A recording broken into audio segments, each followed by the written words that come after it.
read some of these. I love this. We expect the children to change their behavior, but not the adults. Very true. There are times where that's happening. Parent meetings, observations, behavior plans, consequences. We teach skills, punish. Okay, let me show you nationwide what typically schools do in response to that question. So we throw rules at students.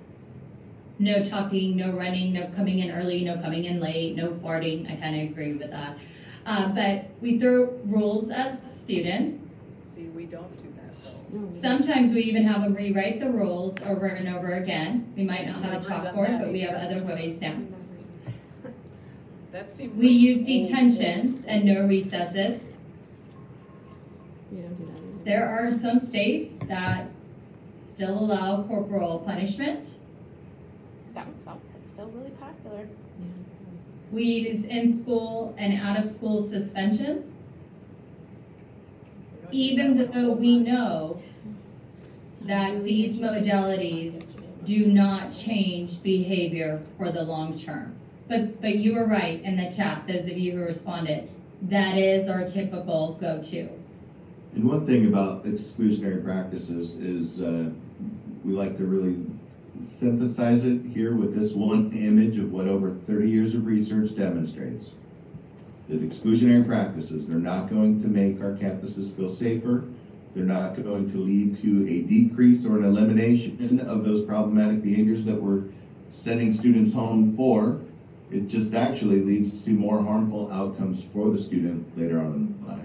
So I do ask us to reflect on our school mission and vision and see if it has something along the lines of to produce productive members in our community one day, those types of things, because our practices in congruence or contradicting those mission statements, because we know that students that are repeatedly suspended by 8th grade will have an exponentially increased likelihood of becoming a high school dropout.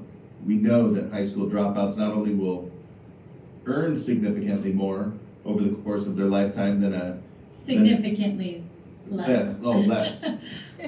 Less than a high school graduate, but also life expectancy that they will live. Female dropouts will live 10 fewer years than a female graduate, and males 13 and a half. So, I mean, if our mission's saving lives, our actions contradicting that. And actually, see how this says alternative school here? I actually worked with a fellow principal in our principal meeting, admin meeting, said, if I can just suspend Brandon 3 more times, I can get him off my campus with an expulsion. Think about that. Does that student stand a fighting chance? No.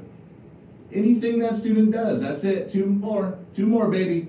I mean, now it's just a self-fulfilling prophecy. That admin has already made up their mind. The point is, shifting that problem to somebody else isn't going to make it go away. I also worked in juvenile hall. These are students that until they're 18 years old, they are going to be in a school and in our community. And so regardless of where we put them, they're going to be members of our communities. So it starts really day 1 in kindergarten, and it's a K-12 support system to give those students exactly what they need when they need it. So we see that decrease of those behaviors that we're seeing. So here's what we're doing, just so you know the thinking around our thinking. We know the people in the room right now, you signed up for this because you wanted to be here. You are passionate about this area, not because your principal made you, okay? Now, the hard part is not you, convincing you of the why of this work. The hard part is going to be transferring this belief structure to the rest of your staff. So we are modeling for you as you're thinking about the why. Before we get into the what, behavior solutions could help you do. If you are not on the same page as a staff around this work, and we are not invested as the administrator around this work, it's going to be really difficult because behavior is emotional, it's frustrating, it is a little different than teaching a student to read. You have a little different patience level there when it comes to an academic content as opposed to behavior, okay? Now here's the dilemma. We know that exclusionary practices do not work. However, as we discussed, they have remained our go-to nationwide. Why is this?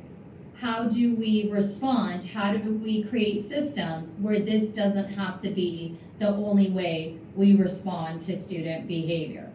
So I'm going to ask the question again, and I would love for you to please put your response in the chat.